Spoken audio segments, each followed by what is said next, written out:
Hello, everybody. Yeah, I've got a few more little updates. I took a break from the exhaust, started focusing on the wiring a little more, getting some other pieces of the puzzle put back together. Uh, let's see. Big update would be this is where I'm going to put my wastegate. I've got that tacked in and ready, and then I've got my boost controller right there. The three-way Mac valve. I'm just going to run that to control the wastegate.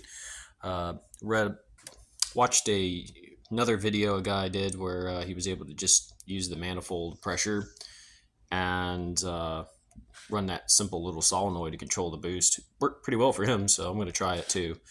It's about a $25 idea, so I'm curious to see if it's going to work.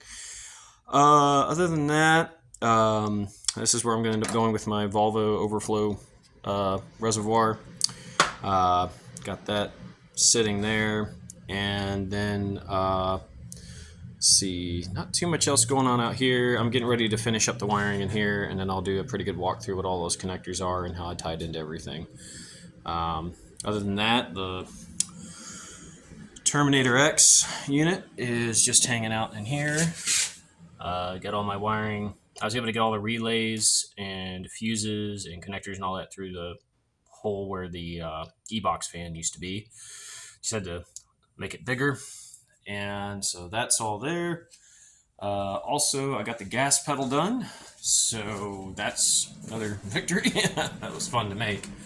Took me a few days of playing around with it, but basically it's there.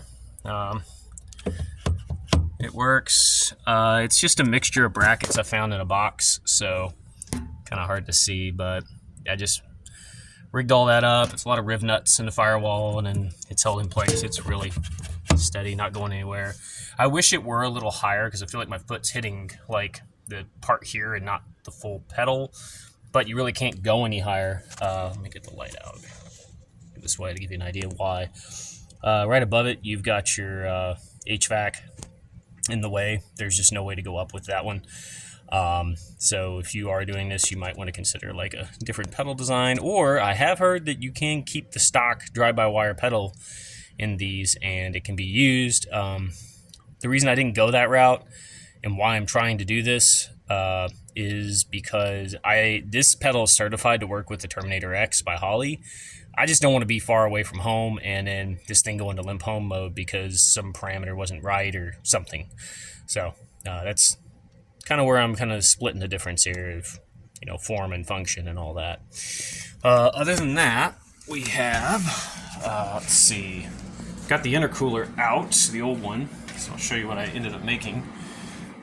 This big guy with his pipes, it's 2.5 inch going in and then 3-inch coming out. I don't know what I'm going to do with this. I'm just going to set it on the shelf. It'll probably just collect dust. And then I got the new Mishimoto one. I just kind of held it up in place in the front, and that seems to be, it fits pretty well. Let me get this light here, maybe I can show you. But yeah, just right there. I've got my oil cooler sitting right up there, and then I'm just going to put it down here and then run it through. There's enough space here going like right in between here. You can get a 3-inch pipe in there and then connect with your intercooler there. You will have to cut some metal out of the back side of the bumper though, because it's got that metal support frame inside of it, and there's a few ribs in there you're going to have to cut out. But it'll fit. And that's it for now. I still need to take the exhaust back out, finish weld everything, and get it all done, and then drop it back in. The intercooler pipes, the kit I ordered is going to be here tomorrow, so I'm going to start mocking all that up, and then I'm going to send that to the welders because I don't weld aluminum, and just finish all this stuff up. Those are the two big things really holding me up at the moment. But yeah, that's it for this week. I'll have some more for you next week.